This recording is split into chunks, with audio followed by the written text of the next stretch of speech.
നമ്മളിന്ന് beyond the Horizon എന്ന ജ്യോതിശാസ്ത്ര പരമ്പരയുടെ ഭാഗമായിട്ടുള്ള ഒരു പരിപാടിയാണ് നിങ്ങളുടെ മുമ്പിൽ അവതരിപ്പിക്കുന്നത്. നമ്മളിതുവരെ പറഞ്ഞു കൊണ്ടുവന്നിരുന്നത് ജ്യോതിശാസ്ത്രത്തിൻ്റെ ചരിത്രത്തെ പറ്റിയാണ്, അതിൻ്റെ തുടർച്ചയെ പറ്റിയാണ് പറഞ്ഞു കൊണ്ടുവന്നിരുന്നത്. നമ്മൾ ഏതാണ്ട് കഴിഞ്ഞ ഭാഗത്തോടെ 27-ാം ഭാഗത്തോടുകൂടെ നമ്മൾ 17-ാം നൂറ്റാണ്ടിലെ ജ്യോതിശാസ്ത്രജ്ഞന്മാരുടെ ചരിത്രമാണ് നമ്മൾ അവതരിപ്പിച്ചിരുന്നത്. നമ്മൾ ഇന്ന് അതിൽ നിന്ന് അല്പം വ്യതിചലിച്ച് മറ്റൊരു വിഷയം കൈകാര്യം ചെയ്യുകയാണ്. അതെന്താണെന്ന് പറഞ്ഞാൽ, ഏറെ നാളുകളായി നമ്മുടെ കാഴ്ചക്കാരിൽ നിന്നും വരുന്ന ഒരു അഭ്യർത്ഥനയെ മാനിച്ച് വാനനിരീക്ഷണത്തിൻ്റെ അടിസ്ഥാന വിവരങ്ങൾ മനസ്സിലാക്കാൻ ഉപകരിക്കുന്ന ഒരു സോഫ്റ്റ്വെയറിനെ പറ്റിയാണ് പറയാൻ പോകുന്നത്. ഇന്ന് നമ്മൾ അവതരിപ്പിക്കുന്ന സോഫ്റ്റ്വെയർ ഒരു സ്വതന്ത്ര സോഫ്റ്റ്വെയറിൻ്റെ അടിസ്ഥാനത്തിൽ ഉണ്ടാക്കിയ സ്റ്റെല്ലേറിയം എന്ന സോഫ്റ്റ്വെയറാണ്. അതിൻ്റെ ഒരു ട്യൂട്ടോറിയലിൻ്റെ ആദ്യത്തെ ഭാഗമാണ് നിങ്ങളുടെ മുമ്പിൽ അവതരിപ്പിക്കുന്നത്. അതെന്തുകൊണ്ടെന്നാൽ പല നാളുകളായിട്ട് നമ്മുടെ പരിപാടിയുടെ കമൻറ്റ് ബോക്സുകളിൽ വരുന്ന ഒരു കാര്യമാണ് ഇന്ന് അതിൻ്റെ തുടക്കം കുറിക്കുക. ആ കാര്യം എന്താണെന്ന് പറഞ്ഞാൽ, നമ്മുടെ കാഴ്ചക്കാരിൽ പലർക്കും തന്നെ വാനനിരീക്ഷണത്തിൻ്റെ അടിസ്ഥാന വിവരങ്ങളുടെ പറ്റിയുള്ള ധാരണ കുറവാണ്. അപ്പോൾ നമ്മൾ ആ ധാരണ ഉണ്ടാക്കിയെടുക്കാൻ ഏറ്റവും നല്ല മാർഗം ഈ ഒരു സ്റ്റെല്ലേറിയം എന്ന സോഫ്റ്റ്വെയർ എങ്ങനെ പ്രവർത്തിപ്പിക്കാമെന്ന് മനസ്സിലാക്കലാണ്. അതിൽ ഒരുപാട് ഘടകങ്ങളുണ്ട്. അതിൻ്റെ ടൂളുകളെ എങ്ങനെ ഉപയോഗിക്കാം എന്നാണ് നിങ്ങളുടെ മുമ്പിൽ ഇന്ന് അവതരിപ്പിക്കുന്നത്. 2 or 3 ഭാഗങ്ങളിലായി മാത്രമേ അത് തീരാൻ സാധ്യതയുള്ളൂ. അതുകൊണ്ട് ഇന്നത്തെ ആദ്യ ഭാഗത്ത് നിങ്ങളുടെ മുമ്പിൽ അവതരിപ്പിക്കുന്നത് സ്റ്റെല്ലേറിയം സോഫ്റ്റ്വെയർ എങ്ങനെ നമ്മുടെ കമ്പ്യൂട്ടറിലോ അതല്ലെങ്കിൽ നമ്മുടെ മൊബൈൽ ഫോണിലോ ഡൗൺലോഡ് ചെയ്യാമെന്നും, കമ്പ്യൂട്ടറിൽ തന്നെ നമ്മൾ ഉപയോഗിക്കുന്ന ഓപ്പറേറ്റിംഗ് സിസ്റ്റം വിൻഡോസ് ആണെങ്കിൽ വിൻഡോസിൽ എങ്ങനെ, അതല്ല സ്വതന്ത്ര സോഫ്റ്റ്വെയറായ ഉബുണ്ടു ഉണ്ടെങ്കിൽ ഉബുണ്ടുവിലെങ്ങനെ എന്നീ കാര്യങ്ങളാണ് വിശദീകരിക്കാൻ പോകുന്നത്. ആദ്യ ഭാഗത്ത് അതിൻ്റെ പ്രവർത്തനം എങ്ങനെ, അതിലെ ടൂളുകളെ എങ്ങനെ ഉപയോഗിക്കാം, ആ ടൂളുകൾ ഉപയോഗിച്ചുകൊണ്ട് നമുക്ക് വാനനിരീക്ഷണത്തിൻ്റെ അടിസ്ഥാന തത്വങ്ങളെങ്ങനെ പഠിക്കാം, ഇതാണ് ആദ്യത്തെ ഭാഗത്തിൽ ഇന്ന് ചെയ്യാൻ പോകുന്നത്. അതിനുശേഷം ഈ ടൂൾ ഉപയോഗിച്ചുകൊണ്ട് അതിനകത്തുള്ള ഓരോ വിൻഡോസിനെയും തുറന്നുകൊണ്ട് നമ്മൾക്ക് എന്തൊക്കെ കാര്യം കാണാൻ പറ്റും, മനസ്സിലാക്കാൻ പറ്റും എന്ന കാര്യങ്ങൾ 2 or 3 ഭാഗങ്ങളിലൂടെ നിങ്ങളുടെ മുമ്പിൽ അവതരിപ്പിക്കും. അതാണ് ചെയ്യാൻ പോകുന്നത്. അതുകൊണ്ട് ഇതിൽ 1, 2, 3 ഭാഗമായാലും ഒരു ഭാഗവും വിട്ടുകളയാതെ കാണണമെന്നാണ് എൻ്റെ പ്രിയപ്പെട്ട കാഴ്ചക്കാരോട് എനിക്ക് അഭ്യർത്ഥിക്കാനുള്ളത്. അതുകൊണ്ട് തന്നെ തീർച്ചയായും നിങ്ങൾ ഈ ഭാഗം, 1-ാം ഭാഗത്തിൽ നിങ്ങൾ സബ്സ്ക്രൈബ് ചെയ്യണം. 2, 3 ഭാഗങ്ങൾ, ചിലപ്പോൾ 4 ഭാഗവും ആകാം. കാരണം വളരെ വിശദമായിട്ട് എങ്ങനെ ഈ കാര്യങ്ങൾ മനസ്സിലാക്കാം എന്നാണ് ഈ 3-4 ദിവസത്തെ പരിപാടികളിലൂടെ നിങ്ങളുടെ മുമ്പിൽ അവതരിപ്പിക്കാൻ പോകുന്നത്. അതുകൊണ്ട് സുഹൃത്തുക്കളെ, ഈ ആദ്യത്തെ പരിപാടിയിൽ നിങ്ങൾക്ക് സോഫ്റ്റ്വെയർ എങ്ങനെ ഡൗൺലോഡ് ചെയ്യാം, അതെങ്ങനെ ഇൻസ്റ്റാൾ ചെയ്യാം, ഇത്തരം കാര്യങ്ങളാണ് പറയുന്നത്. വിൻഡോസ് ഉപയോഗിക്കുന്ന ആൾ ഇൻ്റർനെറ്റിൽ www.stellarium.com എന്ന അവരുടെ വെബ്സൈറ്റ് തുറക്കണം. അതിൽ മുകളിൽ തന്നെ ടോപ്പ് ബാറിൽ നിങ്ങൾക്ക് ലിനക്സ് എന്ന സോഫ്റ്റ്വെയർ ഉപയോഗിക്കുന്ന ആളുകൾക്കുള്ള വെർഷൻ കാണാം. അതിനുശേഷം വിൻഡോസിൻ്റെ 32 ബിറ്റ് സോഫ്റ്റ്വെയർ ഉപയോഗിക്കുന്നവർക്ക്, അതായത് വിൻഡോസ് 7 വരെ ഉപയോഗിക്കുന്ന ആളുകൾക്കുള്ള വെർഷൻ കാണാം. അത് കഴിഞ്ഞാൽ വിൻഡോസ് 10 ആൻഡ് എബോവ് 64 ബിറ്റ് ഉപയോഗിക്കുന്നവർക്കുള്ള വെർഷനും കാണാം. കൂടാതെ അതിൻ്റെ തൊട്ടടുത്ത് തന്നെ നിങ്ങൾക്ക് മറ്റൊരു വെർഷൻ കൂടെ കാണാം. അത് നിങ്ങളുടെ ഐപാഡ് അല്ലെങ്കിൽ ഐപോഡ്, അതല്ലെങ്കിൽ അത്തരം ഉപകരണങ്ങൾ, അത്തരം കമ്പ്യൂട്ടറുകൾ, മാക് കമ്പ്യൂട്ടർ, അത് ഉപയോഗിക്കുന്ന, ആ ഓപ്പറേറ്റിംഗ് സിസ്റ്റം ഉപയോഗിക്കുന്ന ആളുകൾക്ക് വേണ്ടിയുള്ളതാണ്. അതിൽ നിങ്ങൾക്ക് നിങ്ങളുടെ കമ്പ്യൂട്ടർ എന്താണോ 64 ബിറ്റ് ആണെങ്കിൽ നിങ്ങൾക്ക് നേരത്തെ പറഞ്ഞ വിൻഡോസ് 10 ഉപയോഗിക്കുന്ന സോഫ്റ്റ്വെയർ നിങ്ങൾക്ക് ഡൗൺലോഡ് ചെയ്യാം. വളരെ ലളിതമാണ്. ഏതാണ്ട് 280 260 MB മാത്രമേ ഇതിന് സൈസ് ഉണ്ടാവുകയുള്ളൂ. വളരെ ചുരുങ്ങിയ സമയം കൊണ്ട് അത് ഡൗൺലോഡ് ചെയ്യാം. ഡൗൺലോഡ് ചെയ്തതിന് ശേഷം നിങ്ങൾ വിൻഡോസ് വെർഷനെ നിങ്ങൾ അതിലേക്ക് വരുന്ന കാണുന്നതിൽ ക്ലിക്ക് ചെയ്ത് ഇൻസ്റ്റലേഷൻ ബട്ടണിൽ ക്ലിക്ക് ചെയ്ത് കഴിഞ്ഞാൽ ഓട്ടോമാറ്റിക്കായി വിൻഡോസ് നിങ്ങളെ നയിച്ചു കൊണ്ടുപോകും എങ്ങനെ പൂർണ്ണമായി ഇൻസ്റ്റാൾ ചെയ്യാം. ഇൻസ്റ്റാൾ ചെയ്തതിന് ശേഷം നിങ്ങളുടെ ഡിസ്പ്ലേയിൽ ഫ്രണ്ടിൽ തന്നെ ടെലറിയത്തിൻ്റെ ഒരു ഐക്കൺ കാണും. അതിൽ ഡബിൾ ക്ലിക്ക് ചെയ്ത് കഴിഞ്ഞാൽ ഓപ്പണായിട്ട് വരും. ഓപ്പണായിട്ട് വരുന്നതിന് ശേഷമുള്ള ഭാഗങ്ങൾ നമുക്ക് ഒന്നാം ഭാഗത്തിൽ പറയാം. ശരി, ഇനി നിങ്ങൾ ഉബുണ്ടു ആണോ ഉപയോഗിക്കുന്നതെങ്കിലോ, അത് ഉബുണ്ടുവിന് പ്രത്യേകത പറയാൻ കാരണം, കേരളത്തിലെ സ്കൂളുകൾ മുഴുവനും ഉബുണ്ടു ആണ് ഉപയോഗിക്കുന്നത്. കുട്ടികളെ പഠിപ്പിക്കുന്ന ഉബുണ്ടു ആണ്. അതുകൊണ്ട് തന്നെ ആ ഉബുണ്ടു ഓപ്പറേറ്റിംഗ് സിസ്റ്റത്തിൻ്റെ കൂടെ തന്നെ മറ്റ് സോഫ്റ്റ്വെയറുകളുടെ ഒരു പാക്കേജായിട്ടാണ് നമ്മുടെ ഈ സ്റ്റെല്ലേറിയം വരിക. നിങ്ങൾ ഇൻസ്റ്റാൾ ചെയ്യേണ്ട കാര്യമില്ല.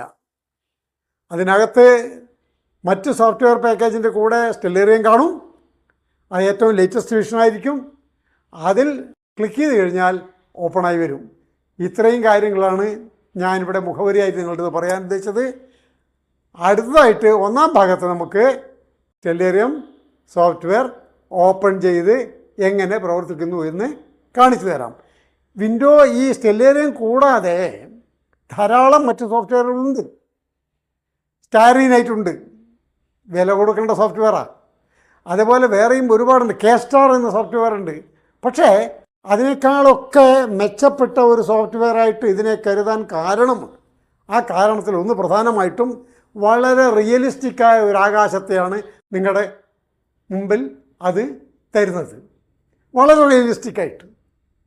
അതുകൊണ്ട് തന്നെ അതാണ് പ്രിഫർ ചെയ്യുന്നത്. ലളിതമാണ്, നിങ്ങളുടെ സ്വന്തം ഭാഷയിലുണ്ട്. മലയാളത്തിലും കാണാം.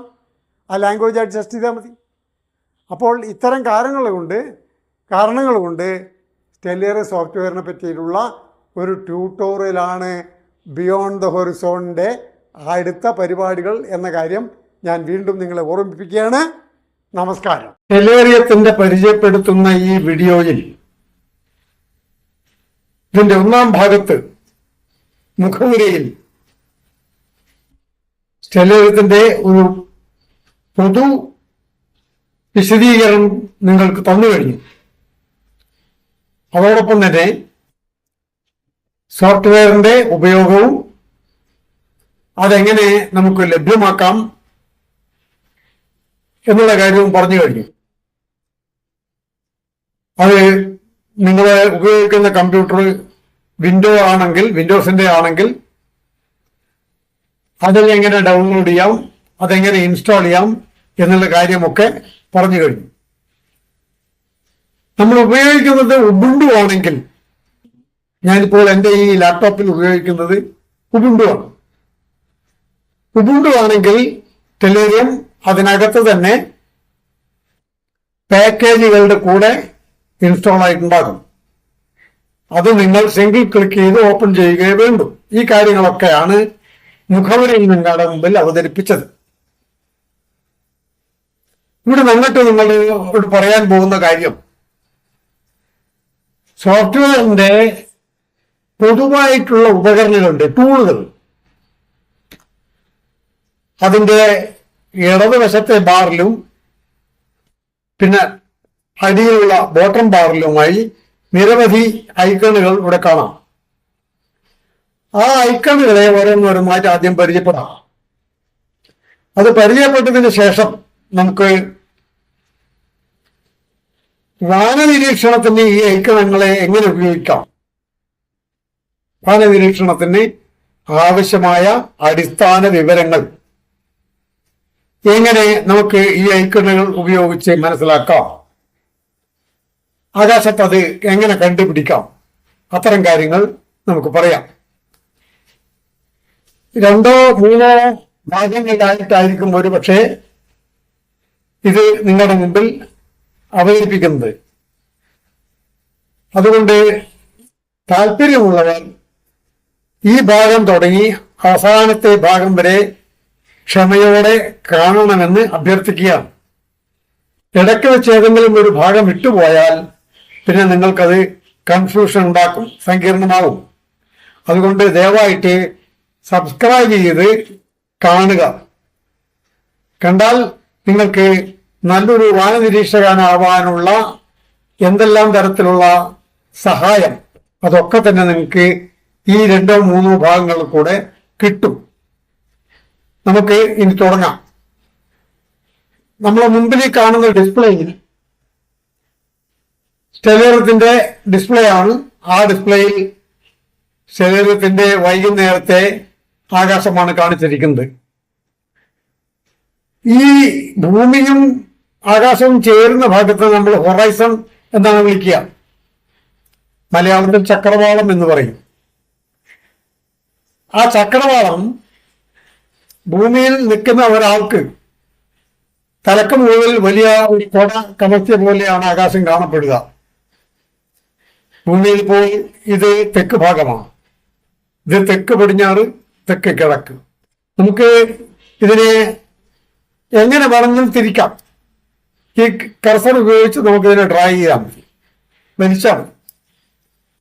അപ്പോൾ ഇത് തെക്ക് കിഴക്കേ ഭാഗമാണ്. ഇത് കിഴക്കേ ഭാഗം, ഇത് വടക്ക് കിഴക്കേ ഭാഗം, വടക്ക് ഭാഗം, വടക്ക് പടിഞ്ഞാറ്, പടിഞ്ഞാറ് ഭാഗം. പടിഞ്ഞാറ് ഭാഗം ചക്രവാളത്തിൽ സൂര്യൻ മെല്ലെ മെല്ലെ മെല്ലെ താഴ്ന്നുകൊണ്ടിരിക്കുകയാണ്. ഇപ്പോൾ ഇവിടെ അത് സെറ്റ് ചെയ്ത് വെച്ചിരിക്കുന്നത് കോഴിക്കോട് ആകാശമാണ്. കോഴിക്കോട് കമ്പ്യൂട്ടറിൽ ഇന്നത്തെ തീയതിക്കനുസരിച്ചുള്ള ആകാശം. കമ്പ്യൂട്ടറിന്റെ തീയതിയും സമയവുമാണ് സ്റ്റെല്ലേറിയം ഉപയോഗിക്കുക. അതുകൊണ്ട് തീയതി സമയം നിങ്ങൾ മാറ്റേണ്ട കാര്യമില്ല. പക്ഷെ മാറ്റണമെങ്കിൽ അതിനുള്ള മാർഗം പറഞ്ഞു തരാം. ഇപ്പോ നമ്മളിവിടെ ഭൂമിയുടെ എവിടെയെങ്കിലും ഏത് ഭാഗത്ത് നിന്നാലും മേലെ തലക്ക് മുകളിൽ കാണുന്ന ആകാശത്തിന്റെ മധ്യഭാഗം അതിനെ പറഞ്ഞത് സെനിത്ത് എന്നാണ്. മലയാളത്തിൽ ഊർധ്വബിന്ദു എന്ന് പറയും. കീഴെ നമ്മുടെ കാലിന് ചുവട്ടിലുള്ള ഭാഗത്തിന് പറയുന്നത് നാദിർ എന്നാണ്. അപ്പോൾ ഇത് രണ്ടും കഴിഞ്ഞാൽ പിന്നെ നമ്മൾ നേരെ വരുന്ന ഓരോ ഐക്കണായിട്ട് പരിചയപ്പെടുകയാണ്. എങ്ങനെയാണ് സ്റ്റെല്ലേറിയത്തിന്റെ ഓരോ ടൂൾസുകളും മനസ്സിലാക്കുക എന്ന കാര്യത്തിലേക്കാണ് കടക്കുന്നത്. ഇവിടെ ആദ്യത്തെ ഐക്കൺ ലൊക്കേഷൻ വിൻഡോ എന്നാണ്. അതായത് നമുക്ക് ഉപയോഗിക്കുന്ന കമ്പ്യൂട്ടറിനകത്തേക്ക് സ്റ്റെല്ലേറിയത്തിനകത്ത് നമ്മൾ ഭൂമിയിലെ ഏത് നഗരത്തിലും ഏത് ഗ്രാമത്തിലും ഇരുന്നാലും ആ ഗ്രാമത്തിന്റെ ലൊക്കേഷൻ കൊടുക്കേണ്ടതുണ്ട്. അതല്ലെങ്കിൽ ഈ സ്റ്റെല്ലേറിയത്തിന് നമ്മുടെ സ്ഥലം എവിടെയാണെന്ന് മനസ്സിലാക്കാൻ കഴിയില്ല. അതുകൊണ്ട് നമുക്ക് ആ ലൊക്കേഷൻ കൊടുക്കുന്ന രീതിയാണ് ആദ്യം പഠിക്കാൻ പോകുന്നത്. ലൊക്കേഷൻ കൊടുക്കാൻ പോകുന്ന രീതിയിൽ ഇവിടെ കാണുന്ന ഭൂഗോളത്തിന്റെ വലിയ ദീർഘചതുരാകൃതിയിലുള്ള മാപ്പ് ആണ് ഉപയോഗിക്കുന്നത്. അതല്ലെങ്കിൽ മറ്റൊരു രീതി, ഈ വലതുവശത്ത് കാണിച്ചിരിക്കുന്ന ലോകത്തിലെ ഒട്ടുമിക്ക നഗരങ്ങളും ആ നഗരങ്ങളിൽ ഏതെങ്കിലും എവിടെയാണോ നിങ്ങൾ നിൽക്കുന്നത് ആ നഗരം ഇതിനകത്തുണ്ടെങ്കിൽ അതിൽ ക്ലിക്ക് ചെയ്താൽ മതി. ആ നഗരത്തിലെ ആകാശം നമുക്കിവിടെ ഡിസ്പ്ലേയിൽ കിട്ടും. ഇനി അതല്ല, ഇവിടെ നിങ്ങൾക്ക് സ്വയം നമ്മുടെ സ്ഥലം തിരഞ്ഞെടുക്കണമെങ്കിൽ ഇവിടെ എവിടെ പോയാലും ഒന്ന് ക്ലിക്ക് ചെയ്ത് കഴിഞ്ഞാൽ ഈ ചുവന്ന ഏറോ മാർക്ക് കാണുന്ന ഏറോ മാർക്ക് അങ്ങോട്ടേക്ക് വരും. നോക്കണം, ഞാനിപ്പോ ആഫ്രിക്കയിലെ കെയ്റോന്റെ അവിടെ പോയത് അമർത്തുകയാണ്, ക്ലിക്ക് ചെയ്യാണ്. അങ്ങനെ വരുമ്പോൾ അവിടെ ഇപ്പോൾ പകൽ സമയമാണ്. ചുവന്ന ഏറോ മാർക്ക് അങ്ങോട്ടേക്ക് പോയി. ഇപ്പോൾ നമ്മൾ ഈ കാണുന്ന ഡിസ്പ്ലേ കെയ്റോ, ഈജിപ്തിലെ കെയ്റോ എന്ന നഗരത്തിന്റെ ആകാശമാണ് കാണുന്നത്. നമ്മൾ ഇനി അതേപോലെ കോഴിക്കോട്ടെ ആകാശത്തിലേക്ക് വരാം. ഞാനിവിടെ കോഴിക്കോട്ടാണുള്ളത്. കോഴിക്കോട്ടേക്ക് ആകാശത്തേക്ക് വരുമ്പോൾ ചെയ്യേണ്ടതേ ഉള്ളൂ, ഇന്ത്യയുടെ തെക്ക് പടിഞ്ഞാറ് ഭാഗത്തുള്ള കേരളത്തിന്റെ ഏതാണ്ട് മധ്യഭാഗത്ത് അല്പം മേലെയായിട്ട് ഇവിടെ ക്ലിക്ക് ചെയ്താൽ മതി. അപ്പോൾ കോഴിക്കോട്ടെ ആകാശം നമ്മുടെ സ്ക്രീനിൽ വരും. ഇതാണ് കോഴിക്കോട്ടെ ആകാശം. ഇത് രണ്ടുമല്ലാതെ മറ്റൊരു മാർഗം കൂടിയുണ്ട്, അതാണ് താഴെ കൊടുത്തിരിക്കുന്നത്. ഒന്ന് ലാറ്റിറ്റ്യൂഡ് എന്ന് പറയും, അതല്ലെങ്കിൽ മലയാളത്തിൽ അക്ഷാംശം എന്നും പറയും. രണ്ടാമത്തെ ലോങ്ജിറ്റ്യൂഡ് എന്ന് പറയും, അല്ലെങ്കിൽ മലയാളത്തിൽ രേഖാംശം എന്നും പറയും.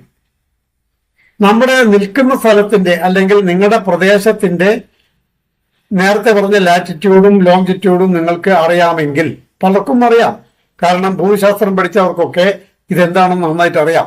അത് പഠിക്കാത്തവർക്ക് മാത്രമേ ഈ എന്താണ് ലാറ്റിറ്റ്യൂഡ് എന്താണ് ലോങ്ജിറ്റ്യൂഡ് എന്ന് അറിയാതിരിക്കുകയുള്ളൂ. അതുകൊണ്ട് നിങ്ങൾക്ക് നിങ്ങളുടെ സ്ഥലത്തിന്റെ ലാറ്റിറ്റ്യൂഡും ലോങ്ജിറ്റ്യൂഡും അക്ഷാംശവും രേഖാംശവും അറിയാമെങ്കിൽ അതിവിടെ കൊടുത്താൽ മതി, അടിച്ചു കൊടുത്താൽ മതി, ടൈപ്പ് ചെയ്ത് കൊടുത്താൽ മതി. അങ്ങനെയും നിങ്ങൾക്ക് ലൊക്കേഷൻ വിൻഡോയിൽ ലൊക്കേഷൻ കൊടുക്കാം. ഇനി അതല്ലെങ്കിൽ ഇങ്ങനെ ഈ 1, 2, 3 ഈ 3 വിധത്തിലും ഇതിൽ ഏതെങ്കിലും ഒരു വിധത്തിൽ ലൊക്കേഷൻ കൊടുത്താൽ നിങ്ങൾക്ക് ആകാശം ഇവിടെ കാണാൻ കഴിയും. അതിനുശേഷം ഇത് ഡിഫോൾട്ടായിട്ട് കൊടുക്കുക. ഇത് ഡിഫോൾട്ടായിട്ട് കൊടുത്തു കഴിഞ്ഞാൽ പിന്നെ നിങ്ങൾ കമ്പ്യൂട്ടർ ഓപ്പൺ ചെയ്ത് സ്റ്റെല്ലേറിയം ഇൻസ്റ്റാൾ ചെയ്ത് കഴിഞ്ഞാൽ ആ ഡിഫോൾട്ട് എന്താണോ കൊടുത്തത് ആ ആകാശമായിരിക്കും നിങ്ങൾക്ക് കാണാൻ കഴിയുക. അപ്പോൾ ഇവിടെ ഇപ്പം നമ്മൾ കോഴിക്കോടിന്റെ ആകാശമാണിത്. ഇനി നമുക്ക് പോകാനുള്ളത് അടുത്ത ഐക്കണിലേക്കാണ്. നമ്മൾ അടുത്ത ഐക്കണിലേക്ക് പോകുന്നു. അത് ടൈം വിൻഡോ ആണ്, date and time window. Date and time വിൻഡോയിൽ ഇന്നത്തെ ഡേറ്റും ഇന്നത്തെ ടൈമും ഒക്കെ കാണാം. 2025 ജൂൺ മാസം 23-ാം തീയതിയാണ് ഇന്ന്. അതായത് വൈകുന്നേരം 7:00:30 അങ്ങനെയാണ് ഇപ്പോൾ സമയം കാണിച്ചിരിക്കുന്നത്. അപ്പോൾ ഇതിനെ മാറ്റുന്നതിന് ഒരു പ്രയാസവുമില്ല. എന്തിനാണ് മാറ്റുന്നതെന്ന് ചോദിച്ചു കഴിഞ്ഞാൽ ചിലപ്പോൾ നിങ്ങൾക്ക് ഇന്നലത്തെ ആകാശം കാണേണ്ടി വരും, കാണാം. ചിലപ്പോൾ നാളത്തത് കാണേണ്ടി വരും, അതും കാണാം. ആയിരക്കണക്കിന് വർഷങ്ങൾക്ക് അപ്പുറമുള്ളതും ഇപ്പുറമുള്ളതും വരാൻ പോകുന്ന ആയിരക്കണക്കിന് വർഷങ്ങളുള്ളതും കാണാം. അപ്പോൾ മാറ്റാനുള്ള രീതി നമ്മൾ മനസ്സിലായാൽ മതി. എങ്ങനെയാണ് മാറ്റുക? വർഷങ്ങൾ മാത്രം മാറ്റുകയാണെങ്കിൽ മേലെ ഇരിക്കുന്ന ചെറിയ ബട്ടണും താഴെ ഇരിക്കുന്ന ചെറിയ ബട്ടണും ഉപയോഗിച്ചാൽ മതി. മേലെ ഇരിക്കുന്ന ബട്ടൺ ക്ലിക്ക് ചെയ്ത് കഴിഞ്ഞാൽ വരാൻ പോകുന്ന കാലം വരും, 26, 27, 28 അങ്ങനെ വരും. താഴത്തെ ബട്ടൺ ക്ലിക്ക് കഴിഞ്ഞാൽ പിൻകാലത്തേക്ക് പോകും, 24, 23, 22ലേക്ക്. അത് സമയത്തിന്റെ കാര്യത്തിലും അങ്ങനെയൊക്കെ തന്നെയാണ്. ഡേറ്റിന്റെ കാര്യത്തിലും നിങ്ങൾക്ക് 30, 31 വേണമെങ്കിൽ മേലെ ക്ലിക്ക് ചെയ്താൽ മതി. അല്ല 22, 21, 20 അങ്ങനെ പോകണമെങ്കിൽ താഴത്തെ ബട്ടൺ ക്ലിക്ക് ചെയ്താൽ മതി. മാസത്തിനും അങ്ങനെയൊക്കെ തന്നെയാണ്. അതുകൊണ്ട് അത് നിങ്ങൾ തീരുമാനിച്ച് നിങ്ങളുടെ സൗകര്യം പോലെ നിങ്ങൾക്ക് സെലക്ട് ചെയ്യാം, ഒരു പ്രശ്നമില്ല. ഇവിടെ നമ്മൾ വീണ്ടും 2025 പോകുന്നു. 25 അപ്പോൾ ഇതാണ് ഡേറ്റ് ആൻഡ് ടൈം വിൻഡോ. മൂന്നാമത്തേത് വിൻഡോ വ്യൂ ആണ്, സ്കൈ ആൻഡ് വ്യൂയിങ്. അതിൽ അല്ലെങ്കിൽ സബ് ഐക്കണുകളുണ്ട്. എല്ലാ ഐക്കണുകൾക്കും തൽക്കാലം നമ്മൾ തുടക്കക്കാർക്ക് ആവശ്യമില്ല, പലതും ഗവേഷകർക്ക് വേണ്ടിയുള്ളതാണ്. ഈ സോഫ്റ്റ്വെയർ ഉപയോഗിച്ച് ആസ്ട്രോഫിസിക്സിൽ ഗവേഷണം നടത്താൻ ഒരുപാട് വഴികളുണ്ട്. അപ്പോൾ കുറേയൊക്കെ അവർക്ക് വേണ്ടതാണ്. പിന്നെ നിങ്ങൾ ഈ സോഫ്റ്റ്വെയറിനെ തികച്ചും പരിചയപ്പെടുത്തുന്നതോടുകൂടെ നിങ്ങൾക്ക് ഒരുപാട് കാര്യങ്ങൾ നിങ്ങൾക്ക് സ്വയം ചോദിക്കും. നിങ്ങൾ ആ ചോദ്യത്തിനൊക്കെ ഉത്തരം തരാനുള്ള ഐക്കണുകളാണ് ഇവിടെ ഉള്ളത്. തൽക്കാലം ഇവിടെ നമുക്ക് ഈ ഡിസ്പ്ലേയിൽ കാണുന്ന ആകാശത്തിന്റെ ഷെയ്പ്പ് മാറ്റാൻ കഴിയും. ഷെയ്പ്പ് എന്നാൽ ഭൂമി ഗോളാകൃതിയാണല്ലോ, അതാക്കാൻ പറ്റും. ഇതാ ഗോളാകൃതിയാക്കാൻ പറ്റും. ഒരു മത്സ്യത്തിന്റെ കണ്ണിന്റെ രൂപത്തിലാക്കാൻ പറ്റും. അതല്ല നേർക്കാനേരം മതിയെങ്കിൽ ഫ്ലാറ്റ് ആയിട്ടുള്ള മതി, അങ്ങനെയും കാണാൻ പറ്റും. അങ്ങനെ നിരവധി തരത്തിലുള്ള മാറ്റം വരുത്താനുള്ള സംവിധാനം ഇവിടെയുണ്ട്. പ്രൊജക്ഷൻ എന്ന് പറയും. പിന്നത്തത് സോളാർ സിസ്റ്റത്തിനെ പറ്റിയുള്ള വിവരങ്ങളാണ്. അതൊക്കെ ഇവിടെ ഓൾറെഡി ചെയ്തു വെച്ചിട്ടുണ്ട്. അതൊന്നും നിങ്ങൾ ഒന്നും ചെയ്യേണ്ടതില്ല. പിന്നത്തത് ഡീപ് സ്കൈ ഒബ്ജക്റ്റുകളാണ്. അതായത് നമ്മൾ ഈ കാണുന്നതൊന്നുമല്ല ആകാശം. യഥാർത്ഥത്തിൽ പ്രപഞ്ചം വിവരണാതീതമാണ്, വളരെ വിശാലമാണ്. അതിരുകൾ എവിടെയാണ് എന്താണെന്ന് ഇപ്പോഴും വലിയ ധാരണയൊന്നും ശാസ്ത്രജ്ഞന്മാർക്ക് പോലും ഇല്ല. അതുകൊണ്ട് ഇതിനകത്ത് ധാരാളം ഡീപ് സ്കൈ ഒബ്ജക്റ്റുകളുണ്ട്. അതായത് ആകാശത്തിനുള്ളിൽ കിടക്കുന്ന വസ്തുക്കളുണ്ട്. ഈ കാണുന്നതൊക്കെ നക്ഷത്രങ്ങളും മറ്റും ഉണ്ട്, ഗ്രഹങ്ങളുണ്ട്, ഒക്കെ ഉണ്ട്. പക്ഷേ ഉള്ളിൽ നമ്മൾ ഇതുവരെ കാണാത്ത തരത്തിലുള്ള പല രൂപത്തിലുള്ള ആകാശവസ്തുക്കളുണ്ട്. ക്ഷീരപഥം എന്ന വലിയ താരാഗണമുണ്ട്. അങ്ങനെ ആയിരക്കണക്കിന് പതിനായിരക്കണക്കിന് താരാഗണങ്ങൾ ഇതിനകത്തുണ്ട്. അത് മനസ്സിലാക്കാനുള്ള ഒരു ഐക്കണാണ്. അപ്പൊ അത് മനസ്സിലാക്കണമെങ്കിൽ ഇവിടെ കൊടുത്തിരിക്കുന്നതൊക്കെ പല ആകാശ വസ്തുക്കളുടെ ചാർട്ടുകളാണ്. എല്ലാം തന്നെ നിങ്ങൾക്ക് പരിശോധിക്കേണ്ട കാര്യമൊന്നുമില്ല. ചിലതെങ്കിലും ഇപ്പൊ തൽക്കാലമുള്ളതൊക്കെ ഇവിടെ പൊട്ടിക്ക് ചെയ്തിട്ടുണ്ട്. അത് ഉപയോഗിച്ച് നമുക്ക് കാര്യങ്ങൾ തുടങ്ങാം. പിന്നെ ക്രമേണ നിങ്ങൾ ഓരോന്നും അല്പാൽപമായി ഇതിനുള്ളിലേക്ക് കടന്ന് താല്പര്യപ്പെടും തോറും നിങ്ങളുടെ മനസ്സ് വികസിച്ചുകൊണ്ടേയിരിക്കും. അതിലേക്ക് ഞാൻ കടക്കുന്നില്ല. പിന്നത് മാർക്കിങ് നമുക്ക് ആകാശത്തിന്റെ അടിസ്ഥാന വിവരങ്ങൾ പഠിക്കാനുള്ള ഉപകരണങ്ങളുള്ളതാണ്. അതും പിന്നീട് പറയാം. പിന്നെ ഉള്ളത് ലാൻഡ്സ്കേപ്പാണ്. ലാൻഡ്സ്കേപ്പ് എന്നാൽ ഈ സോഫ്റ്റ്വെയറിനകത്ത് ഭൂമി മാത്രമല്ല, സൗരയൂഥത്തിലെ ബുധന്റെ ഭൂമി നമുക്ക് കാണാം, ശുക്രന്റെ ഭൂമി കാണാം, ചൊവ്വയുടെ ഭൂമി കാണാം, വ്യാഴത്തിൻ്റെത് കാണാം, ശനിയുടേത് കാണാം. അപ്പൊ ഓരോ ഗ്രഹത്തിന്റെയും രൂപങ്ങൾ നമുക്ക് മനസ്സിലാക്കാൻ കഴിയും. സൂര്യനത് കാണാം, ചന്ദ്രന്റെ കാണാം, എല്ലാം കാണാം. അതിനുള്ള ഉപകരണങ്ങളാണ് ഇത് ഓരോന്നും. ഇതിൽ നിങ്ങൾക്ക് ആവശ്യമുള്ളത് സെലക്ട് ചെയ്തിട്ട് ഇവിടെ ഈ ബാറിൽ ക്ലിക്ക് ചെയ്ത് കഴിഞ്ഞാൽ അത് വരും. അതൊക്കെ നമുക്ക് ഓരോന്നായി പിന്നീട് കാണാം. അത് സ്റ്റാർ ലോറാണ്. സ്റ്റാർ ലോറിന്റെ അർത്ഥം ഒരുപാട് നമ്മൾ ഇതിന് മുമ്പത്തെ പല ഭാഗങ്ങളുമായിട്ട് പറഞ്ഞിട്ടുണ്ട്. ഒന്ന്, നക്ഷത്രങ്ങളും അല്ലെങ്കിൽ ആകാശ വസ്തുക്കളും ആയിരക്കണക്കിന് വർഷങ്ങൾക്ക് മുമ്പേ നിരീക്ഷിക്കാൻ തുടങ്ങിയ നമ്മുടെ പൗരാണികർ പല രാജ്യത്തിലുള്ള ആളുകളുണ്ട്. യൂറോപ്പിലെ ആളുകളുണ്ട്, ഏഷ്യാവൻകരയിലുള്ള ആളുകളുണ്ട്, ചൈനയിലുള്ള ആളുകളുണ്ട്, ഇന്ത്യയിലുള്ള ആളുകളുണ്ട്, അറബ് നാടുകളിലെ ആളുകളുണ്ട്, ആഫ്രിക്കയിലുള്ള ആളുകളുണ്ട്. എല്ലാ തരത്തിലുള്ള രാജ്യങ്ങളിലെ ആളുകൾ നക്ഷത്ര നിരീക്ഷണം ഒരു കാലത്ത് നടത്തിയിരുന്നു. അത് അവരുടെ ഒരു ആവശ്യമായിരുന്നു. ജീവിതം മുന്നോട്ട് കൊണ്ടുപോകാനുള്ള ആവശ്യങ്ങൾപ്പെട്ട ഒരു പ്രധാന ശാസ്ത്രമാണ് ഈ യാവാന ശാസ്ത്രം. അപ്പൊ അതിനുവേണ്ടി അവര് ദിവസേന എന്നോണം ആകാശം നോക്കിയിരുന്നു. അങ്ങനെ പല സംസ്കാരങ്ങളിലുള്ള ആളുകൾ ആകാശം നോക്കിയതിന്റെ വിവരങ്ങളൊക്കെയാണ് ഇതിലുള്ളത്. പക്ഷെ നമ്മള് തൽക്കാലം നിങ്ങൾക്ക് വേണമെങ്കിൽ ഏത് വേണമെങ്കിലും ഓപ്പൺ ചെയ്ത് നോക്കാം, അതെല്ലാം നിങ്ങൾക്ക് വിട്ടുവരുന്നു. തൽക്കാലം നമ്മൾ പടിഞ്ഞാറൻ ജ്യോതിശാസ്ത്രം നമ്മുടെ മുമ്പിൽ തന്നിരിക്കുന്ന നക്ഷത്രങ്ങളുടെ വിവരങ്ങളാണ് നമ്മുടെ ഈ സോഫ്റ്റ്വെയറിനകത്തുള്ളത്. അതാണ് ഇവിടെ വെസ്റ്റേൺ കൊടുത്തിരിക്കുന്നത്. അതുകൊണ്ട് തൽക്കാലം ഇതങ്ങനെ ഇരിക്കട്ടെ. പിന്നത്തത് സർവേകളാണ്. സർവേകൾ എന്നാൽ ആകാശ സർവേ. ആകാശത്ത് നക്ഷത്രങ്ങൾ ഏതൊക്കെയാണ്, എന്തൊക്കെയാണ്, അവയുടെ വിവരങ്ങൾ എന്തൊക്കെയാണ്, ഇത് മനസ്സിലാക്കാനുള്ള സർവേ നടത്താൻ തുടങ്ങിയിട്ട് കാലങ്ങൾ കുറേയായി. 300 കൊല്ലം 200 കൊല്ലങ്ങളെങ്കിലും ആയിട്ടുണ്ടാവും. 100 കണക്കിന് സർവേകൾ നടന്നിട്ടുണ്ട്. അതിൽ നിന്നെല്ലാം കൂടെ ശേഖരിച്ച വിവരങ്ങൾ 10,000 കോടി നക്ഷത്രങ്ങളുടെ വിവരങ്ങളുണ്ട്. ഇവിടെ നോക്കിയാൽ കാണാം, ഓരോ സർവേയുടെ ഡീറ്റെയിലുകളാണ് കാണിക്കുന്നത്. അപ്പോൾ ആ വിവരങ്ങൾ നമുക്ക് എടുത്ത് ഉപയോഗിക്കാവുന്നതേ ഉള്ളൂ പലതരത്തിലുള്ള ഗവേഷണങ്ങൾക്ക്. അതിനുള്ള സംവിധാനമാണിത്. ഇനി നമുക്ക് അടുത്ത വിൻഡോയിലേക്ക് പോകാം. അടുത്ത വിൻഡോ സെർച്ച് വിൻഡോ ആണ്. എഴുതാൻ വേണ്ടി ഉപയോഗിക്കുന്ന വിൻഡോ. ആകാശത്തിൽ ഏതെങ്കിലും ഒരു വസ്തുവിന്റെ വിശദമായ വിവരങ്ങൾ കിട്ടണമെങ്കിൽ നമുക്കിവിടെ ഈ വിൻഡോയിൽ അതിന്റെ പേര് അറിയാമെങ്കിൽ പേരടിച്ചു കൊടുക്കുക. അതല്ലെങ്കിൽ അതിന്റെ കാറ്റലോഗ് നമ്പർ അറിയാമെങ്കിൽ അതടിച്ചു കൊടുത്താൽ മതി. ഇവിടെ നോക്കണം, ഇവിടെ M687 ഉണ്ട്, അത് കാറ്റലോഗ് നമ്പറാണ്, അത് കൊടുക്കാം. ഇനി അതല്ല ഇവിടെ മൂന്നുണ്ട്, അതും കൊടുക്കാം. ഇനി അതല്ല ഇവിടെ മാർസ്, ചൊവ്വ ആകാശത്തുണ്ട് ഇപ്പോ. അപ്പോ വേണമെങ്കിൽ മാർസിന് അടിച്ചു കൊടുത്താൽ മതി. നോക്ക്, മാർസ് എന്ന് ഇംഗ്ലീഷിന് അടിച്ചു കൊടുത്ത് നമുക്ക് ഈ സെർച്ചിൽ കൊടുത്തു കഴിഞ്ഞാൽ നമുക്ക് ഈ ആകാശത്തെ മാർസിനെ കാണിച്ചു തരും. ഇതായിരുന്നു അതിന് സെൻട്രലായിട്ട് വന്നു. മാർസ് എന്നാൽ ചൊവ്വ. സെൻട്രലായിട്ട് വന്നതിന് ശേഷം നമുക്കിതിനെ ഒന്നുകൂടെ അതിന്റെ മുഴുവൻ വിവരങ്ങൾ ഇവിടെയുണ്ട്. ഇടതുവശത്ത് കാണുന്ന വിവരങ്ങൾ ഡാറ്റകളാണ്, ചൊവ്വയെ പറ്റിയുള്ള വിവരങ്ങൾ. അത് വായിച്ചു നോക്കിയാൽ മനസ്സിലാവും. ഇനി അതല്ല, ചൊവ്വയൊന്ന് ഒരു ചെറിയ നക്ഷത്രം പോലെ കാണുന്നുള്ളൂ. പക്ഷെ വിശദമായി കാണണമെങ്കിൽ നമുക്ക് എന്ത് ചെയ്യണം? നമ്മുടെ ഈ മൗസിന്റെ സെൻട്രൽ വീൽ മുമ്പോട്ടാക്കിയാൽ മതി. നോക്കണം, മൗസിന്റെ സെൻട്രൽ വീൽ മുമ്പോട്ടാക്കും തോറും നമുക്കത് സൂം ചെയ്ത് വരും.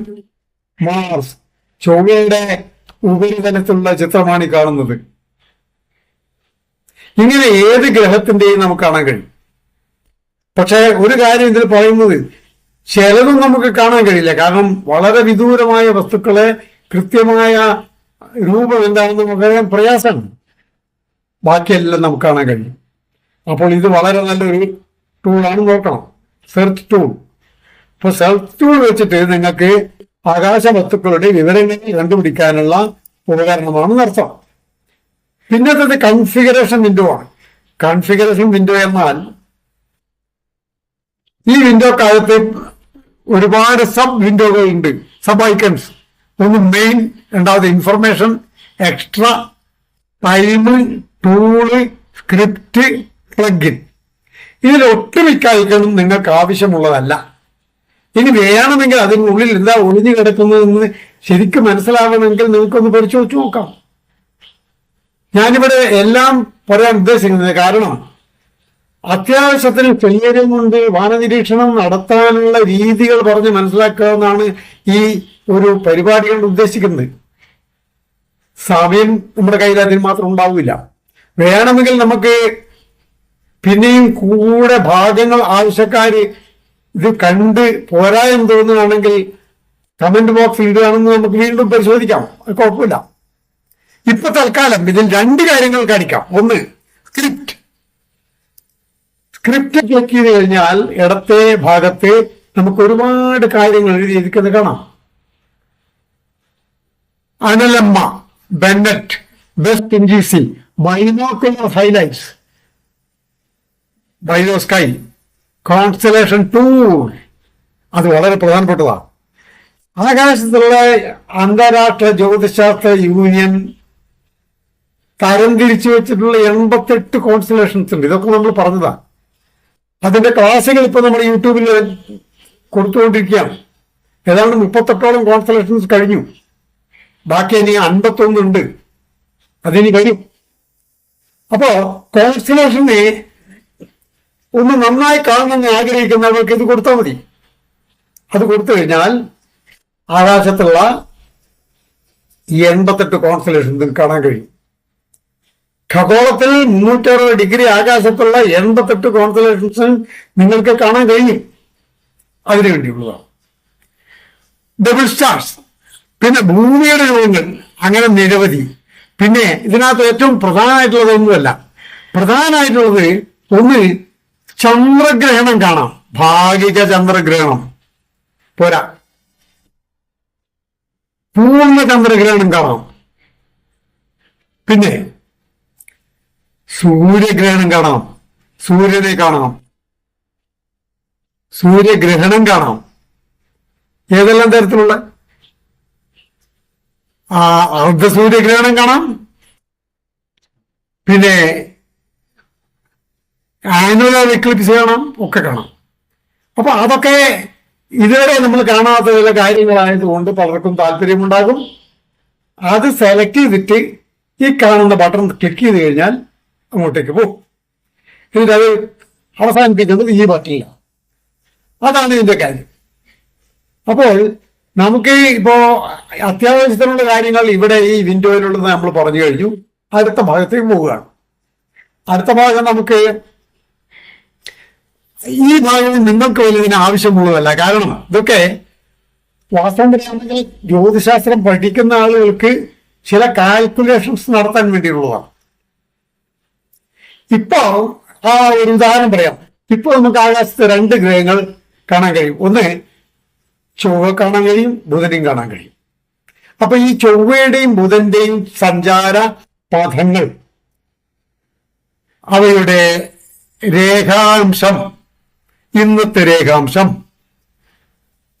ഡെക്ലിനേഷൻ അക്ഷാംശം, പിന്നെ കാന്തിമാനം എത്രത്തോളം അതിന് പ്രകാശമുണ്ട്, പിന്നെ ദൂരം അവയിലേക്കുള്ളത്,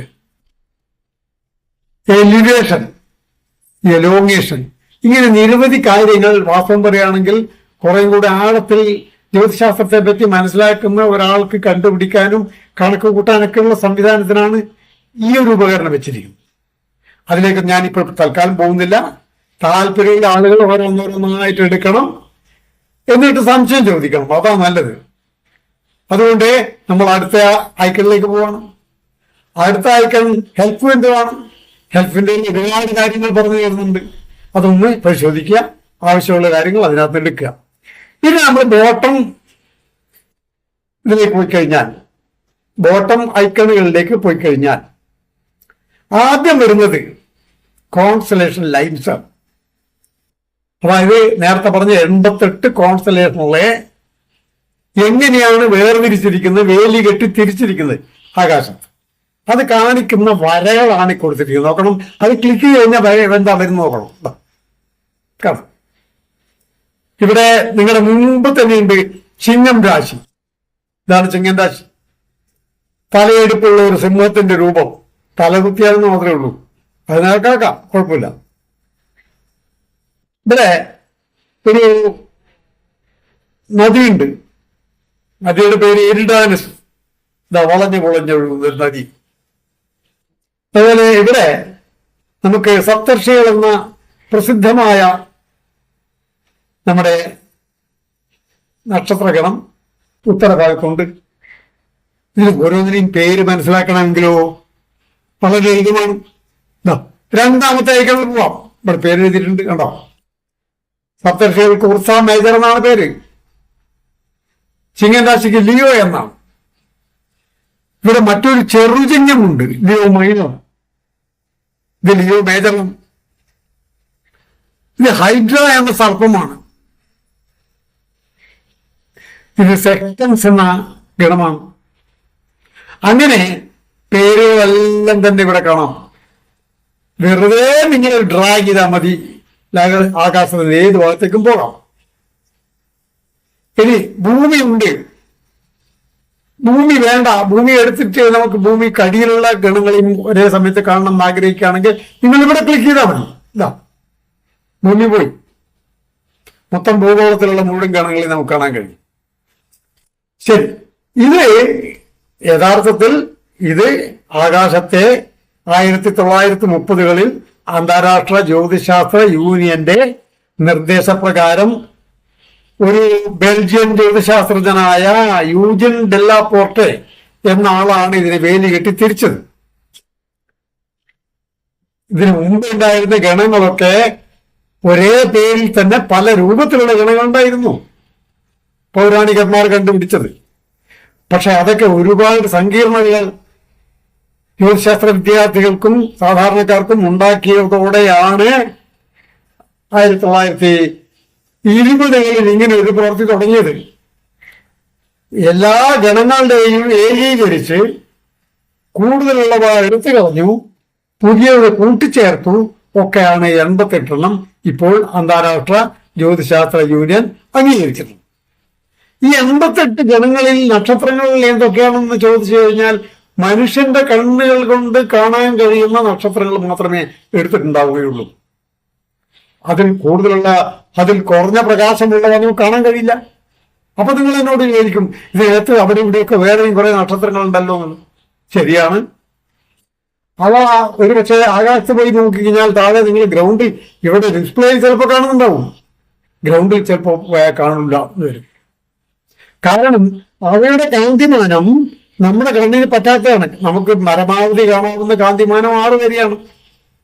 6-നപ്പുറമുള്ള 7-ഓ 8-ഓ ഉള്ള കാന്തിമാനമുള്ള നക്ഷത്രങ്ങളെ ആകാശത്ത് നോക്കിയാൽ നിങ്ങൾക്ക് കാണാൻ കഴിയില്ല.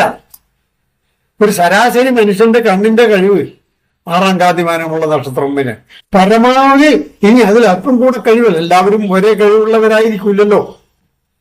ചിലപ്പോ അതിലും കഴിവുള്ള ചില വ്യക്തികളുണ്ടെങ്കിൽ അവർക്ക് 6.5 വരെ കാണാം. അതുകൊണ്ട് നക്ഷത്രങ്ങളുടെ കൂട്ടങ്ങളെ പറ്റിയുള്ള വിവരങ്ങൾ നമുക്ക് വളരെ എളുപ്പത്തിൽ ഇത് കാണാൻ പറ്റും. ഇത് വെറും വരകൾ കൊണ്ട് മാത്രം കൂട്ടി യോജിപ്പിച്ചതാണ്, വേലി കെട്ടി തിരിച്ചതാണ്. ഒരു ഗണത്തിന്റെ അധികാരപരിധി എവിടെയാണ് എന്ന് തീരുമാനിക്കാൻ.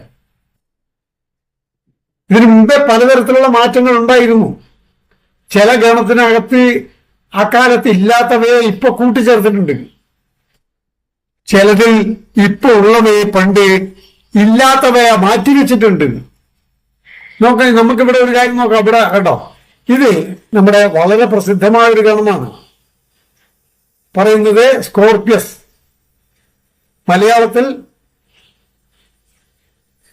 എന്താ പറയാ, തേൾ. വൃശ്ചികം, തേളിന്റെ വാല് പോലെ വാല്, തലമാതിരി തല. അപ്പോ ഈ ഒരു ഗണം എല്ലാ കാലത്തേനും ആയിരുന്നില്ല. ഇതിൽ പലതും പുതുതായിട്ട് 20-ാം നൂറ്റാണ്ടിൽ കൂട്ടിച്ചേർക്കൽ ഉണ്ടായിട്ടുണ്ട് നക്ഷത്രങ്ങൾ. ചിലതൊക്കെ അപ്രസക്തമെന്ന് കരുതി എടുത്തു കളഞ്ഞിട്ടുമുണ്ട്. അതുകൊണ്ട് ഈ നിലവിൽ 20-ാം നൂറ്റാണ്ടിൽ അന്താരാഷ്ട്ര ജ്യോതിശാസ്ത്ര യൂണിയൻ അവരാണ് യഥാർത്ഥത്തിൽ ഇതിനൊക്കെ നിയന്ത്രിക്കാനുള്ള അധികാരികൾ. അത് ലോകത്തിലുള്ള ഏറ്റവും വലിയ ആ ജ്യോതിശാസ്ത്രജ്ഞന്മാരുടെ വലിയൊരു കൂട്ടായ്മയാണ് ആ യൂണിയൻ. അവരിൽ പല വിഭാഗങ്ങളും ഉണ്ട്. ഭൂമികൾക്ക് പേര് കൊടുക്കുന്നവരുണ്ട്, പിന്നെ ചിഹ്നഗ്രഹങ്ങൾക്ക് പേര് കൊടുക്കുന്നവരുണ്ട് പുതിയ ചിഹ്നഗ്രഹങ്ങൾ കണ്ടുപിടിക്കുമ്പോൾ. അതുപോലെ തന്നെ പുതിയ നക്ഷത്രങ്ങൾക്ക് അവയുടെ ദൂരം, അവയുടെ പ്രകാശം, അവയുടെ മറ്റു വിവരങ്ങളൊക്കെ രേഖപ്പെടുത്തുന്നതിന് മുൻപ് വലിയൊരു സംവിധാനമുണ്ട്. അപ്പോൾ IAU അന്താരാഷ്ട്ര ജ്യോതിശാസ്ത്ര യൂണിയൻ എന്ന ആ വലിയ സംഘടനയാണ് യഥാർത്ഥത്തിൽ നമ്മുടെ ആകാശത്തെ മുഴുവൻ നിയന്ത്രിക്കുന്നതാണ് പറയാം. നിയന്ത്രിക്കുന്നു പറഞ്ഞാൽ അവർ ആരും നിങ്ങൾ പരിശോധിക്കുകയല്ല, നിങ്ങൾ കാണുകയും മറ്റ് ചെയ്യുന്നതിന് തടസ്സം പറയുന്നതല്ല ചെയ്യുന്നവര്. അവര് നിങ്ങൾ കണ്ടുപിടിച്ച കാര്യങ്ങളെ ചിട്ടപ്പെടുത്തി രേഖപ്പെടുത്തി വെക്കുകയാണ് ചെയ്യുന്നത്. അതെന്തുകൊണ്ടെന്ന് പറഞ്ഞാൽ ഭാവി തലമുറകൾക്ക് സംശയം ഉണ്ടാകാൻ പാടില്ല. ഭാവി തലമുറകൾക്ക് കൂടുതൽ പഠിക്കണമെങ്കിൽ, കൂടുതൽ കാര്യങ്ങൾ മനസ്സിലാക്കണമെങ്കിൽ ചിട്ടയോടെ കാര്യങ്ങൾ മനസ്സിലാക്കണം. അത് ശാസ്ത്രീയമായിരിക്കണം, സയന്റിഫിക് ആയിരിക്കണം. അതിനുവേണ്ടി ചെയ്യുന്നതാണ്. അവർക്ക് പ്രത്യേക മറ്റു അവകാശങ്ങളൊന്നുമില്ല. ആകാശത്തിന്റെ മുകളിലോ അല്ലെങ്കിൽ ഖഗോളത്തിന്റെ മേലെ അങ്ങനെ തെറ്റിദ്ധരിക്കൊന്നും വേണ്ട. അപ്പോൾ ആ ഗണങ്ങൾ 88 ഗണങ്ങൾക്ക് തന്നെ അന്ന് ആ കാലം മുതൽ, അതായത് 10,000 കൊല്ലങ്ങൾക്ക് മുമ്പ് നമ്മുടെ പൗരാണികർ അവരുടെ മനസ്സിൽ കണ്ട പല രൂപങ്ങളെയും വരച്ചു വെച്ചിരുന്നു. കാര്യം പറഞ്ഞിട്ടുണ്ട് ഇതിനു മുമ്പ്. ആ രൂപങ്ങൾ കാണുമെങ്കിൽ പിന്നെന്താ ചെയ്യാ, ഇതവിടെ കാണാം. കോൺസ്റ്റലേഷൻ ആർട്ട് പോയി ഒന്ന് ക്ലിക്ക് ചെയ്താൽ മതി. രൂപങ്ങളൊക്കെ വന്നു. നമുക്ക് വര മാറ്റി കളയാം, പിന്നെ മാത്രം ക്ലിയർ ആവുന്നു.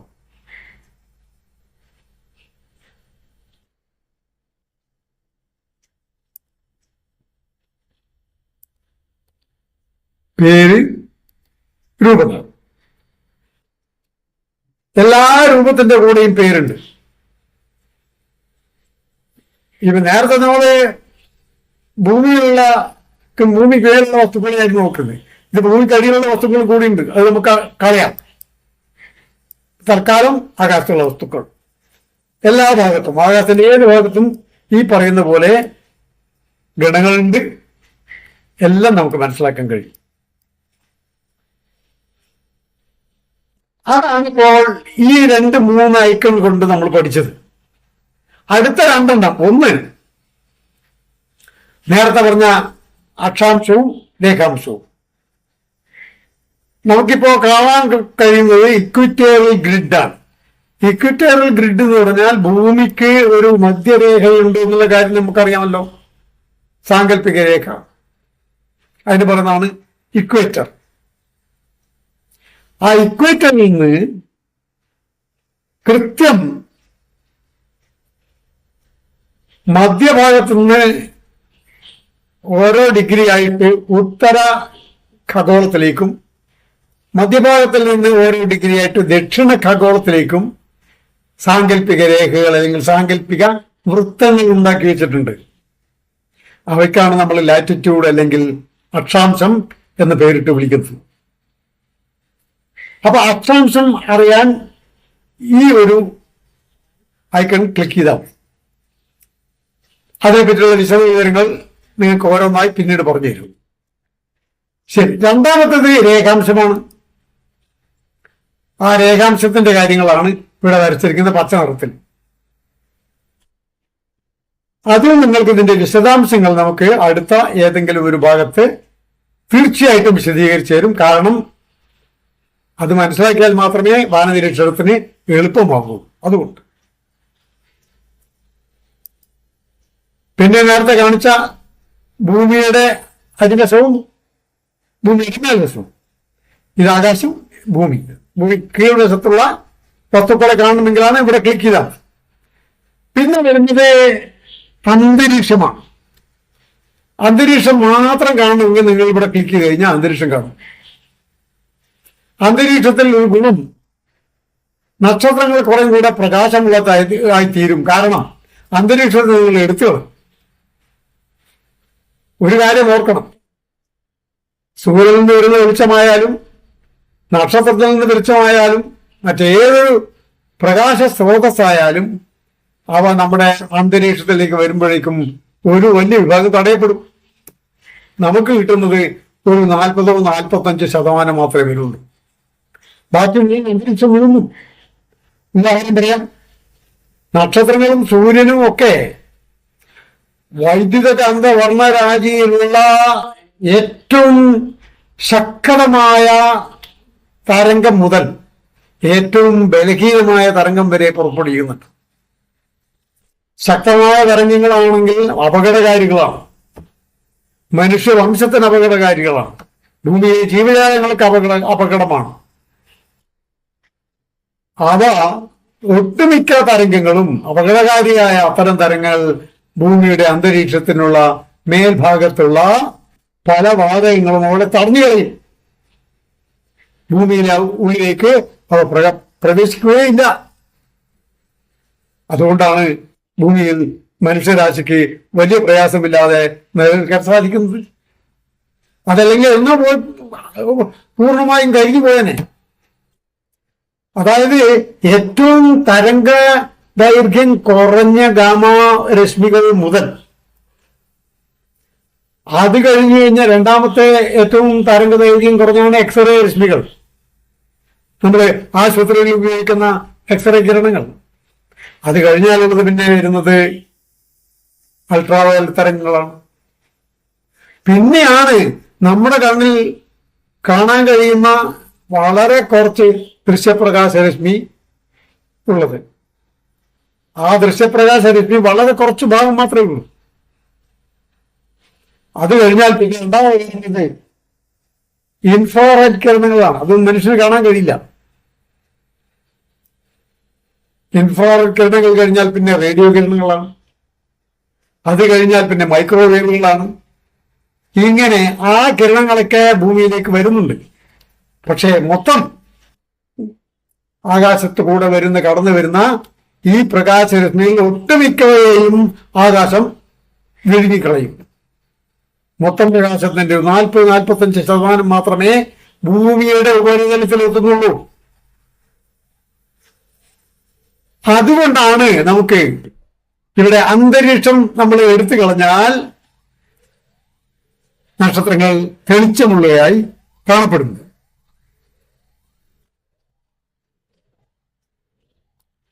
അന്തരീക്ഷം വന്നാൽ അതിന്റെ പ്രകാശം കുറഞ്ഞു. അടുത്തത് കാർഡിനൽ പോയിന്റുകളാണ്. കാർഡിനൽ പോയിന്റ് എന്ന പ്രധാനപ്പെട്ട ബിന്ദുക്കൾ. അടുത്തത് ഡീപ് സ്കൈ ഒബ്ജക്റ്റുകളാണ്. നേരത്തെ നമ്മൾ അതിനകത്ത് പലതും കണ്ടു. അതിൽ ഡീപ് സ്കൈ ഒബ്ജക്റ്റുകളെ നമ്മളൊന്ന് ക്ലിക്ക് ചെയ്ത് കഴിഞ്ഞാൽ ഇവിടെ ആ ഡീപ് സ്കൈ ഒബ്ജക്റ്റുകളെ കാണിക്കുന്ന അടയാളങ്ങൾ വരും. ഇതൊന്ന്, 2, 3, 4, 5, 6 ഇങ്ങനെ ഒരുപാട് കാണാം. പക്ഷേ അവയൊക്കെ താല്പര്യം കൊണ്ട് മനസ്സിലാക്കാനുള്ള താല്പര്യവും ആഗ്രഹവും ഉണ്ടെങ്കിൽ നിങ്ങൾക്ക് ക്രമേണ അവയുടെ രഹസ്യങ്ങളിലേക്ക് കടന്ന് അന്വേഷിക്കാം. പിന്നെ ഉള്ളത് പ്ലാനറ്റുകളുടെ ലേബലാണ്, അതായത് ഗ്രഹങ്ങളുടെ ലേബൽ.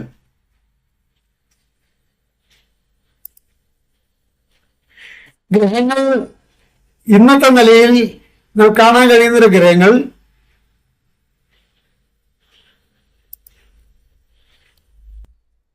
കിഴക്ക് ഭാഗത്ത് നോക്കുകയാണെങ്കിൽ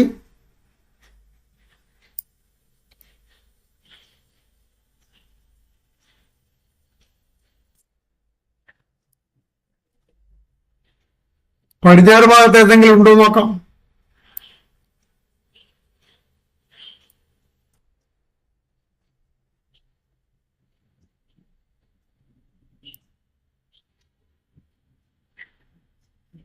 ഇന്നത്തെ രാത്രി ഈ സമയത്ത്, അതായത് ഏതാണ്ട് 7:29 ആകാശത്തെ ഗ്രഹങ്ങളൊന്നുമില്ല. രാത്രി വരും, ചിലപ്പോൾ ഉദിച്ചു വരും. ആ സമയത്ത് അവയെ നോക്കേണ്ടി വരും. ഗ്രഹങ്ങൾ കഴിഞ്ഞാൽ പിന്നത്തെ വരുന്നത് ഒരു ടെലിസ്കോപ്പ് ഉപയോഗിക്കാൻ. ടെലിസ്കോപ്പ് നമുക്ക് കമ്പ്യൂട്ടറിൽ കണക്ട് ചെയ്യാൻ പറ്റും. അങ്ങനെ കണക്ട് ചെയ്യുമ്പോൾ ഉപയോഗിക്കുന്ന ഒരു ഐക്കണാണ്. ഇപ്പൊ നമുക്ക് ടെലിസ്കോപ്പ് നമ്മുടെ കൂടെ ഇല്ല, അതുകൊണ്ട് ഇപ്പൊ കാണിച്ചു തരാൻ പ്രയാസമാണ്. അടുത്തത്, നമുക്ക് ഏതെങ്കിലും ഒരു വസ്തുവിനെ ശരിക്ക് കാണണമെങ്കിൽ, നേരത്തെ നമ്മൾ ചൊവ്വയെ കാണിച്ച പോലെ കാണണമെങ്കിൽ അതിനെ ആകാശത്തിന്റെ മധ്യത്തിലേക്ക് കൊണ്ടുവരാം.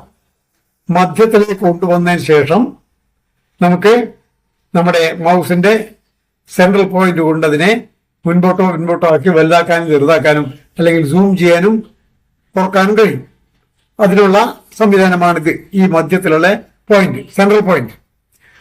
അടുത്തത് നൈറ്റ് മോഡാണ്, രാത്രി ആകാശം. ഇപ്പൊ നമുക്ക് ഉദാഹരണത്തിന് നമ്മൾ ഈ ലാപ്ടോപ്പും ഉപകരണങ്ങൾ ഉപയോഗിച്ച് നമ്മൾ ഗ്രൗണ്ടിൽ വാനനിരീക്ഷണത്തിന് ഉപയോഗിക്കുകയാണെങ്കിൽ ആ സമയത്ത് നിങ്ങൾക്ക് ഇത് കാണാൻ പ്രയാസകരമായിരിക്കും, വെളിച്ചമില്ലാതെ. പക്ഷേ ആ സമയത്ത് നമ്മൾ ഈ നൈറ്റ് മോഡിൽ അപ്ലൈ ചെയ്ത് കഴിഞ്ഞാൽ ശരിക്കും നമുക്ക് ആകാശത്തിന്റെ വിവരങ്ങളൊക്കെ രാത്രി ആകാശം പുറത്തു കൊണ്ടുപോയി കാണാൻ കഴിയും. അതിനുള്ളതാണ് ഇത്. ഫുൾ സ്ക്രീനാണ്, ഇപ്പൊ തന്നെ ഫുൾ സ്ക്രീനാണ്, അതുകൊണ്ട് അതിനെപ്പറ്റി വിട്ടേക്കുക. പിന്നെയുള്ളത് എക്സോ പ്ലാനറ്റുകളാണ്. എക്സോ പ്ലാനറ്റുകളെ പറ്റി നിങ്ങൾക്ക് അറിയാമെന്ന് ഞാൻ വിചാരിക്കുന്നു. സൗരയൂഥേതര ഗ്രഹങ്ങൾ എന്ന് പറയും. സൗരയൂഥേതര ഗ്രഹങ്ങൾ എന്ന് പറഞ്ഞാൽ നമ്മുടെ സൗരയൂഥത്തിന് അപ്പുറത്തുള്ള നക്ഷത്രങ്ങളുടെ ചുറ്റും ചുറ്റിക്കൊണ്ടിരിക്കുന്ന ഗ്രഹങ്ങൾ. ഇതാണ് അവയെ ഈ അടുത്ത കാലത്ത് ഏതാണ്ടൊരു 10 കൊല്ലങ്ങൾക്ക് മുമ്പ് വരെ കണ്ടുപിടിക്കാനുള്ള ശ്രമം ശാസ്ത്രലോകം നടത്തുകയായിരുന്നു. ഏതാണ്ട് 5000-ഓളം ഗ്രഹങ്ങളെ കണ്ടെത്തിയിട്ടുണ്ടെന്നാണ് പറയുന്നത്. നമ്മുടെ ഭൂമി പോലുള്ള ശുദ്ധജലങ്ങൾ ഉള്ളവയും സമുദ്രങ്ങൾ ഉള്ളവയും കണ്ടുപിടിക്കപ്പെട്ടിട്ടുണ്ട്. അവയെ കുറെയൊക്കെ ഇതിൽ കാണാൻ കഴിയും. അതിന് ഉപയോഗിക്കുന്ന ഐക്കണം വേണ്ടോ, ഇതൊക്കെ എക്സോ പ്ലാനറ്റുകളാണ്. പക്ഷേ ഇത് ക്ലിക്ക് ചെയ്ത് നമുക്ക് ആ ഗ്രഹത്തെ കാണാം എന്നുള്ള ആഗ്രഹം ഉണ്ടെങ്കിൽ ഉപേക്ഷിക്കുക നല്ലത്. കാരണം കാണാൻ കഴിയില്ല. അത് തന്നെ ഏതാണ്ട് ഏതൊക്കെ നക്ഷത്രത്തിന്റെ കൂടെ എക്സോ പ്ലാനറ്റുകൾ ഉണ്ട് എന്ന് ചൂണ്ടിക്കാണിക്കാൻ വേണ്ടി മാത്രമാണ് ഇത് ഉപയോഗിക്കുന്നത്. അല്ലാതെ നിങ്ങൾക്ക് ഗ്രഹങ്ങളെ കാണിച്ചു തരാനല്ല, ഗ്രഹങ്ങളെ കാണിച്ചു തരാൻ കഴിയില്ല. അതുകൊണ്ട് അതിന് പിന്നാലെ പോകണ്ട. പോയി അന്വേഷിക്കാം, ആരും തടയുന്നില്ല. പക്ഷേ അത് കാണാമെന്നുള്ള വ്യാമോഹം വേണ്ട. ശരി, പിന്നെ ഈ വിൻഡോയിൽ പോയി നിങ്ങൾക്ക് ഏതെങ്കിലും ഉൽക്കാവർഷത്തിന്റെ വിവരം കിട്ടുകയാണെങ്കിൽ അതിവിടെ അടിച്ചു കൊടുക്കുക. അപ്പോൾ നമുക്ക് ആ ഉൽക്കാവർഷം കാണാൻ കഴിയും. ഉൽക്കാവർഷം എന്താണെന്ന് അറിയാമല്ലോ. അപ്പൊ അത് കാണാൻ കഴിയും. അതിനുള്ളതാണ് ഉൽക്കാവർഷം കാണാൻ.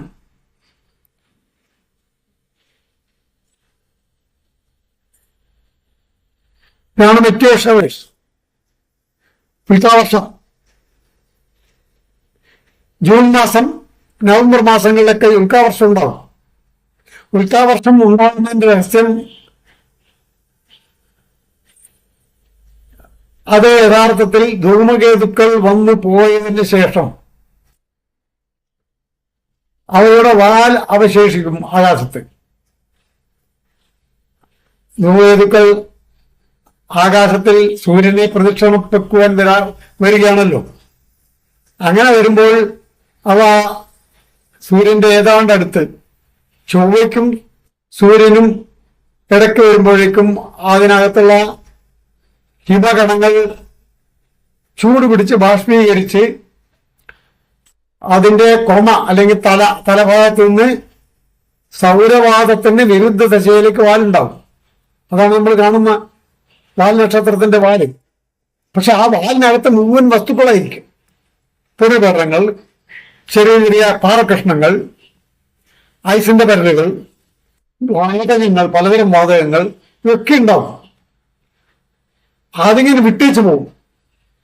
അവ സൂര്യനെ ചുറ്റി ചിലതൊക്കെ സൂര്യനിൽ വീണ് കത്തി നശിക്കും, ചിലത് തിരിച്ചു പോകും. അങ്ങനെ അവ ഇട്ടേച്ചു പോയ ആ വാലിനകത്തുകൂടെ ഭൂമി ചിലപ്പോൾ സഞ്ചരിക്കേണ്ടി വരും. ഭൂമി സൂര്യന് ചുറ്റും സഞ്ചരിക്കുമ്പോൾ, അങ്ങനെ സഞ്ചരിക്കുമ്പോഴാണ് ഈ വാലിനകത്ത് കടന്നുകൂടിയിട്ടുള്ള വസ്തുക്കൾ ചിലതൊക്കെ ഭൂമിയിലേക്ക് പതിക്കും. ആ പതിക്കുന്ന വസ്തുക്കൾ ആകാശത്തുകൂടെ, അന്തരീക്ഷത്തിൽ കൂടെ കടന്നു വരുമ്പോൾ കത്തിജ്വലിച്ച് വരുന്നതാണ്. പക്ഷെ അവ വളരെ നേരിയതായിരിക്കും. മിക്കവയും ആകാശത്ത് തന്നെ അത് കത്തിപ്പോകും. അത് കാണുന്ന സമയത്താണ് നമ്മുടെ കുട്ടികൾ പറയുന്നത് അതാ നക്ഷത്രം കത്തി വീഴുന്നുവെന്ന്. യഥാർത്ഥത്തിൽ നക്ഷത്രമല്ല, ഈ പറയുന്ന ധൂമകേതുക്കളുടെ വാലുകളിലെ പൊടിപടലവും ഒക്കെ ആയിരിക്കും. അതാണ് ഉൽക്കാവർഷങ്ങൾ. ഇനി നമുക്ക് ആകാശത്തിൽ കൃത്രിമ ഉപഗ്രഹങ്ങൾ നിക്ഷേപിച്ചിട്ടുണ്ട്, ആയിരക്കണക്കിന്. പല രാജ്യങ്ങളും, ഇന്ത്യ അടക്കം. പലതിനെയും നമുക്ക് ഇവിടുന്ന് കാണാം. ഇത് ക്ലിക്ക് ചെയ്താണ് കാണാൻ പറ്റും. അതായത് ഇതിൽ ക്ലിക്ക് ചെയ്ത് കഴിഞ്ഞാൽ ചില ഉപഗ്രഹങ്ങളെയെങ്കിലും കാണാൻ കഴിയും. നമ്മുടെ ഇന്റർനാഷണൽ സ്പേസ് സ്റ്റേഷൻ പോലെയുള്ളവ ചിലപ്പോൾ അവ കുറേശ്ശെയായി നീങ്ങുന്നത് കാണാം. പക്ഷെ ഇപ്പോ ഈ സമയത്തൊന്നും കാണാനില്ല. അതുകൊണ്ട് സൗകര്യപ്രദമായി ഇതൊക്കെ നിങ്ങൾക്ക് നോക്കാവുന്നതാണ്. ഇവിടെ ഇനി ഒരു കാര്യം കൂടെ പറഞ്ഞുകൊണ്ട് നമ്മൾ അവസാനിപ്പിക്കുകയാണ്. അതിലൊന്ന്, ഇവിടെ ഒരു ബട്ടൺ ഇവിടെ കാണാം, ഡബിൾ ഏറോ കൊടുത്തിട്ട്. ഇപ്പുറത്തും അതേപോലെ ഡബിൾ ഏറോ. ഇവിടെ ഒരു സിംഗിൾ ബട്ടൺ, ഇവിടെ ഓഫ് ബട്ടൺ. ഈ ഓരോ ബട്ടൺ അമർത്തുകയാണെങ്കിൽ നമുക്ക് ഭൂമിയുടെ വേഗത കൂട്ടുകയും കുറയ്ക്കുകയും ചെയ്യാം. രണ്ട് ഡയറക്ഷൻ. ഒന്ന്, നമുക്കിതിപ്പം കിഴക്ക് ഭാഗമാണ്.